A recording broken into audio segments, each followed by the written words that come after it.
final score, U of A Wildcats 86 to the USC Trojans 78.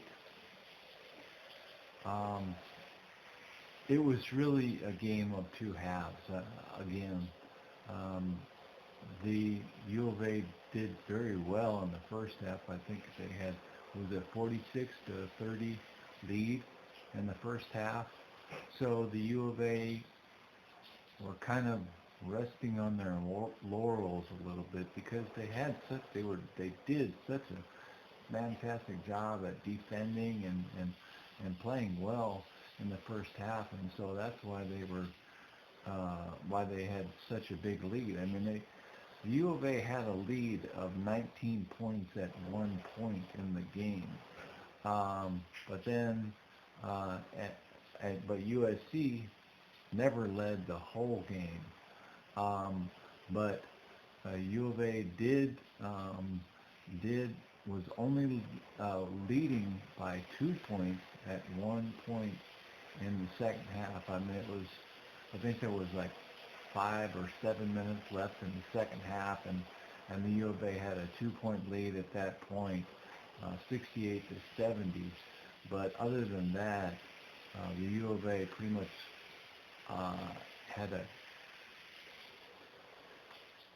pretty comfortable lead for most of the game.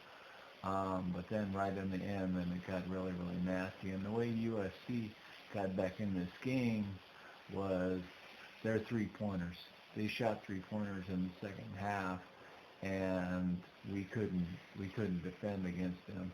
And I was thinking, well, maybe it was maybe the person that made the three-pointers was specifically Boatwright or McLaughlin or Jacobs or Stewart for USC Trojans, but no, it wasn't. I mean, Boatwright did have three three-pointers. I think he made 2 in the second half, but it wasn't really one specific person. I mean, that was doing that was making all the three-pointers. Like I said, it was Jacobs, it was McLaughlin, it was Stewart, it was Reinhardt, I think, that made a three-pointer also in the second half, and it was Boatwright that made 2 three-pointers in the second half. So the U of A had that lead, that 16-point lead at half, 46-30. But then I think that the U of A kind of let off the gas in the second half and was just kind of hoping that this game would be over somewhat, because the last time the U of A played USC Trojans, the U of A and the USC Trojans had to go to 4 overtimes. And I don't think that the U of A has gone to a 4 overtime game in quite a while, in years. So it was a very telling thing. But then whenever the U of A had that lead, that 16-point lead at half, then I think that the U of A kind of said, well, we're done. We don't need to play anymore. But that was not the case, because that's when USC got hot. They got really hot in the second half, and USC made 9 for 18 three-pointers. So they shot 50% from three-point land.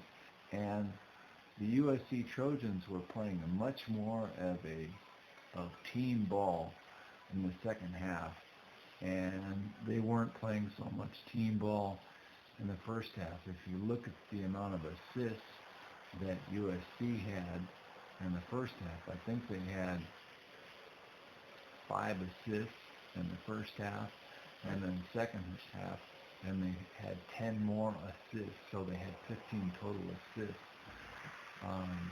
So they were playing definitely more team ball, and that team ball can be looked at through Jacobs, which Jacobs had 7 assists,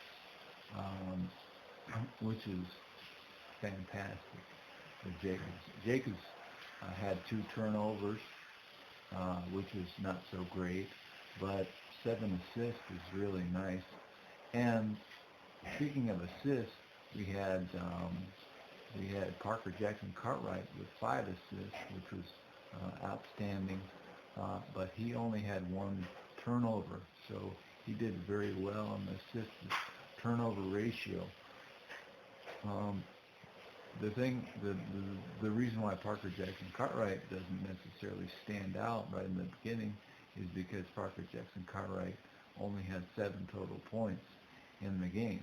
But like I said, he had 5 assists, whereas only 1 steal, and only 1 turnover. Allen, I think, had 3 assists, so that was very good on his part. But I think he had 2 turnovers.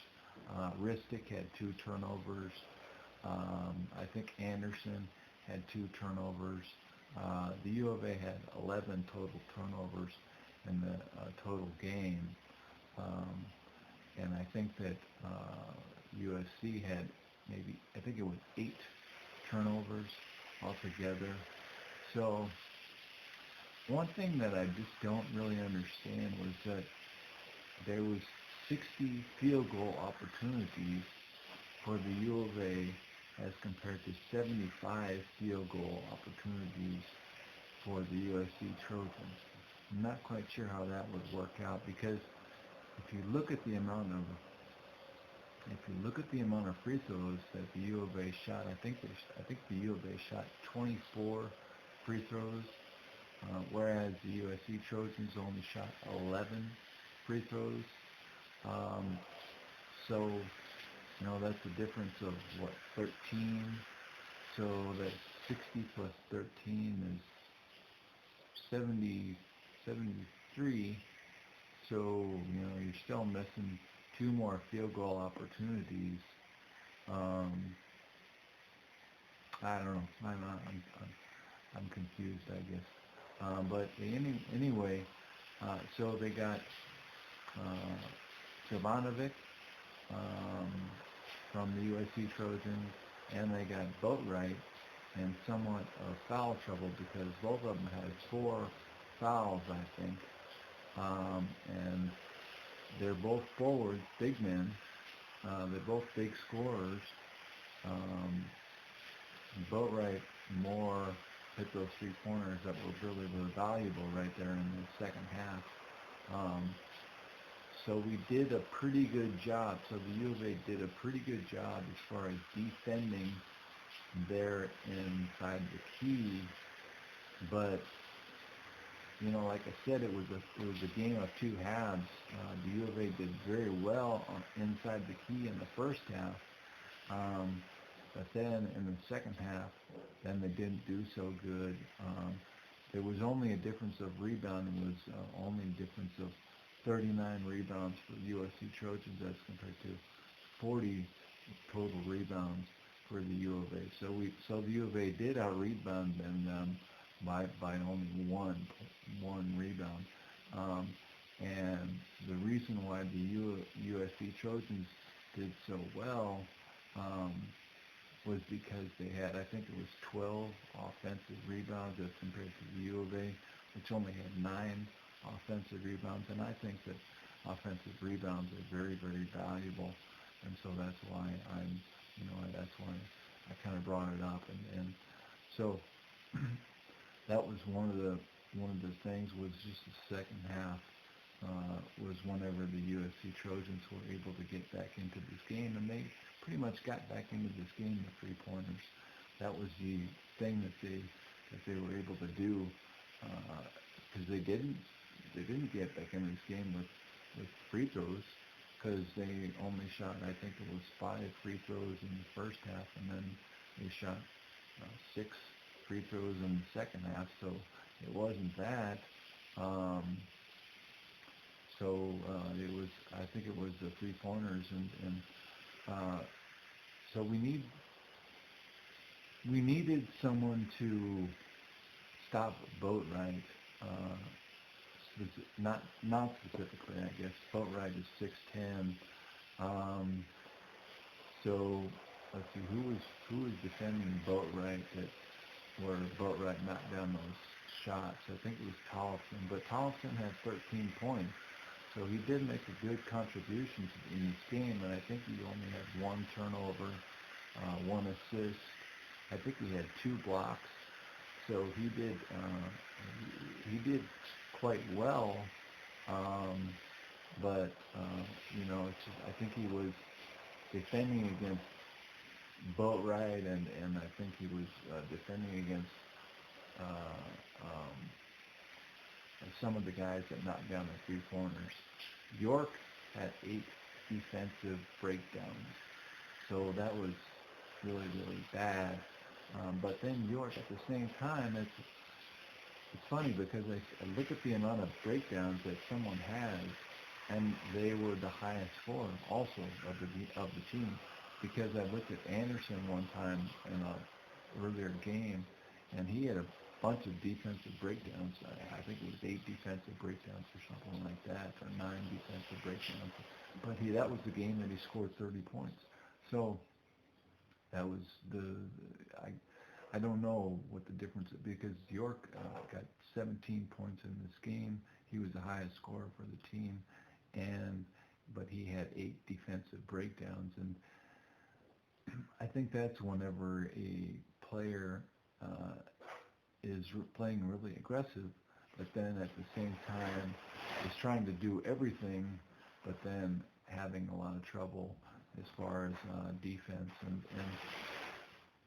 this one thing I noticed that USC was just playing a little bit more aggressive in this game, and that's one of the reasons why they were able to get much more assists in the second half, and almost tie up this game in the second half with about 5 minutes left in the game, 68-70. But the U of A pulls this game out and wins the game. Wildcats final score 86 to the USC Trojans 78.